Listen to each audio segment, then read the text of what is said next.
Let's talk about something we all know way too well: the endless scroll. We're going to break down some really powerful but simple micro habits to help you get your focus back in a world that's basically designed to steal it. So, let's dive in. You know the feeling, right? You just pick up your phone for a second, maybe to check a single text or just see what time it is. And then, poof, you look up and somehow a huge chunk of your night is just gone. Sucked into a black hole of videos and posts you don't even remember. It's like a time machine, but not the cool kind. And how do you feel after that?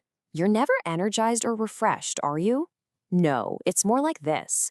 You've got this mental fog, your brain feels all buzzy and cluttered, and there's that little bit of annoyance almost always aimed right back at yourself. And that feeling of annoyance almost always leads right here. We start blaming ourselves. We think, oh, I just need more discipline, or I have absolutely zero willpower. We make it out to be some kind of personal failure. But what if that's not the problem at all? Let's just flip that whole idea on its head for a second. What if the problem isn't some internal weakness, but a really, really powerful external force? What if the blame isn't on you? This quote right here, it absolutely nails it. Just let that sink in.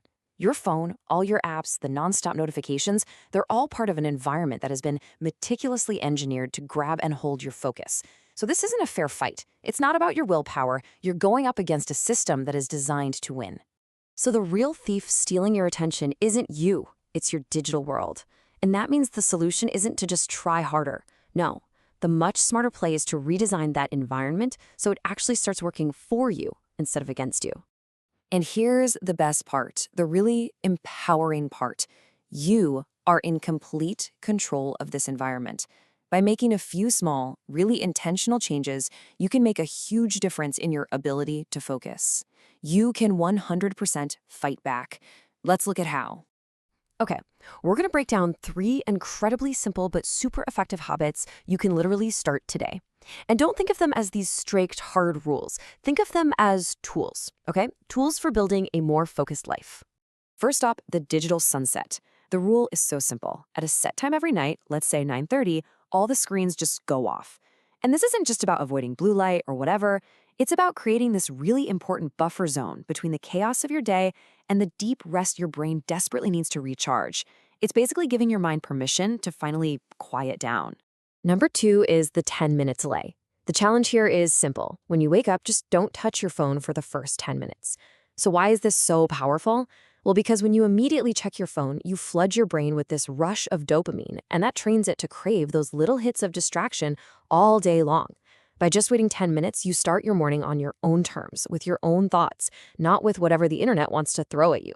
And number 3, the weekly mute. This one is all about the magic of small, consistent progress. Every single week, you just pick one digital distraction. It could be the notifications from a news app, a super noisy group chat, those email alerts, and you just mute it. It might not seem like a big deal, but over time, you are systematically getting rid of dozens of interruptions, and you're carving out these huge, beautiful pockets of silence and focus in your day. You see, when you start making these little shifts, you're doing way more than just resisting a distraction. You are actively reclaiming your most valuable resource, your attention. You're the one back in the driver's seat telling your tech how it's going to work for you, not the other way around. And probably the most important thing to remember is this. The goal here is not perfection. You're going to mess up. You'll have days where you scroll, and that is totally okay. The real win is in the intention. Just in the simple act of consciously choosing where you want to put your focus, one small decision at a time. So I'll leave you with this question to think about.